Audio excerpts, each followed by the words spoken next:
And I'm Kate. Join us here on our channel Nurture Nature, where we make videos all about helping the environment, gardening and cooking using the things that we grow. Thank you to everybody who has subscribed already. If you haven't subscribed, please do to support us and to get notifications of all the videos that we make. So today is the 1st of September, and September is the month where we celebrate all things organic. And Organic Month raises awareness of organic foods, produce, farmers and brands. And that's what we're going to talk about today. Do you know what organic means? Growing food that helps everybody. Exactly. So it's about growing high quality food that helps the whole food system. So it helps the plants, it helps the animals, and it helps the planet.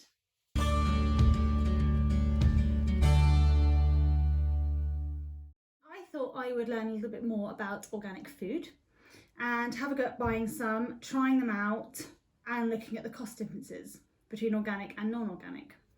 So I've only bought 5 organic things this week. I've bought some organic carrots, organic cucumber, organic mushrooms, organic bananas, and some organic eggs. Now, I've done a bit of a price comparison between what I normally buy and these organic foods, and I just thought it'd be really interesting to share that, because I know that organic food is going to be more expensive, but I wanted to find out how much more expensive, whether it's something I could afford to do, which foods had a bigger expense than other foods. So what I'm going to do, for the cucumber, the bananas and the eggs, I'll do price per item. So 1 banana, 1 egg, 1 cucumber. And for the carrots and the mushrooms, I'll do it per kilogram. Okay, so I've worked it all out. So the carrots, I think, was the biggest difference. So the organic carrots per kilogram was £1.73. The non-organic carrots I buy were 40p per kilogram. So that is a massive difference, and that's the biggest difference of all the items I've bought this week. The cucumber, for a organic cucumber, was £1.10. For non-organic, it's 43 pence. And I have to say the organic cucumber is slightly smaller. The bananas, one organic banana was 23p, and a non-organic banana was just 12p. So not too big a difference there. 11p difference per banana. The mushrooms, for the organic mushrooms per kilogram was £3.50, and for non-organic was £3.16. So again, not much difference with the mushrooms. The eggs, so per egg, one organic egg is 29 pence, and a normal free range egg, I do normally buy free range, is 14 pence.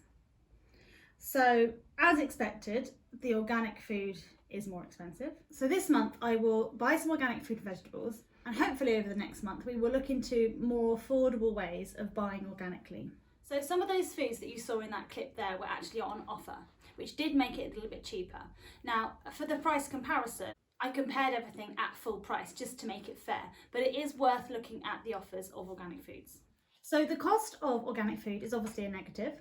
So I wanted to look into the positives of organic foods to see if it was worth spending a little bit more. And I found out that there are 5 main things that organic farmers have to adhere to. 1, they can't use any artificial additives or preservatives.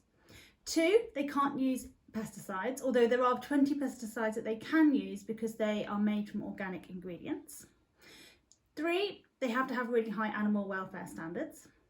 4, they can't have any genetically modified ingredients.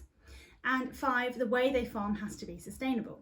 And all of those things obviously increase the price of farming, and therefore the price of the products. There is 50% more plant, insect and bird life on an organic farm than a non-organic farm.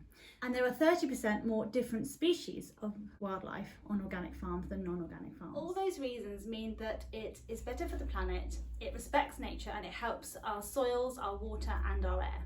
So foods without preservatives and that aren't genetically modified just means that they're better for people.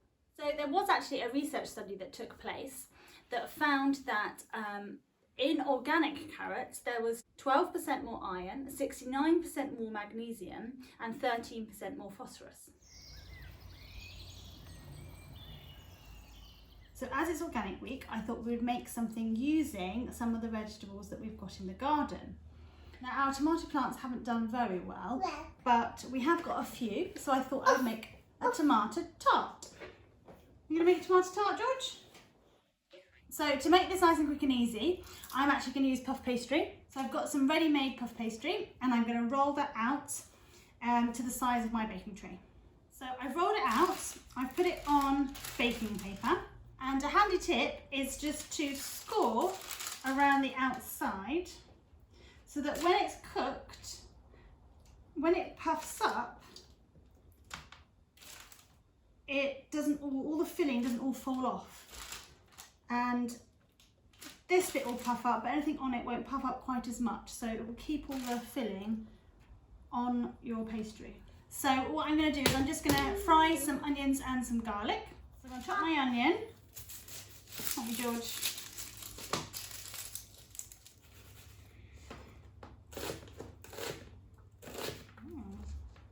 That goes in there.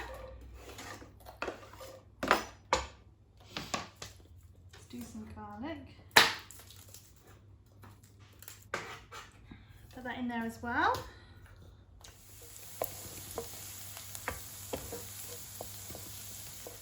So these tomatoes, we've got some cherry tomatoes, and we actually tried two different varieties, two new varieties that we haven't tried before this year.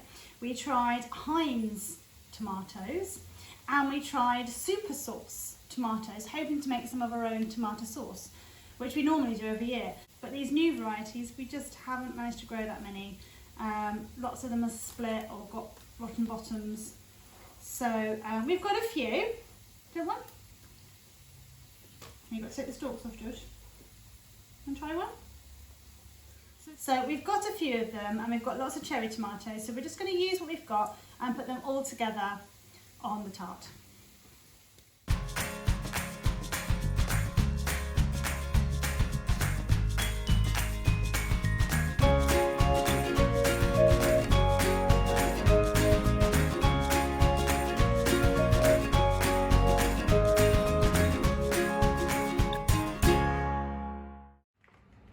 I'm actually going to put some tomato puree on as well, just to give it another little hit of tomato.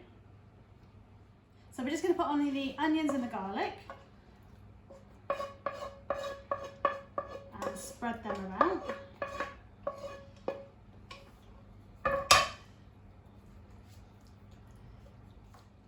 We can put on these tomatoes. I'm going to put these big ones on first and just sort of spread them out a bit.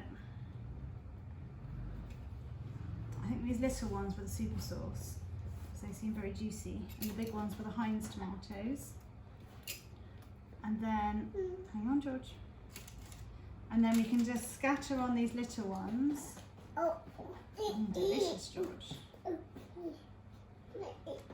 Yeah. You can put pesto on the base if you want to. Oh, I didn't chop that one up. So yeah, you can put a layer of pesto on the bottom if you want. I don't have any at home, so I didn't use it. You could put spinach on. There's another big one, look. You could put spinach on, roasted peppers, big chunks of onion if you wanted, whatever you like. That looks good. Okay, if I had bigger ones, I'd probably put them a bit more carefully, but because I've got these little cherry tomatoes, they can just be scattered over. Now, you can't have tomatoes without a bit of mozzarella, so I'm just going to slice this. Try some, George? Emily's tried it. She likes it.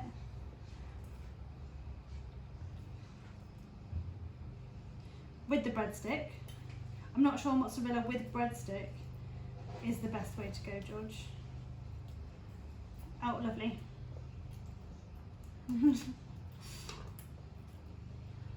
I've actually bought two. I think there might be too many, but oh no, maybe not. Maybe I should have layered them a bit, maybe tuck them under a bit.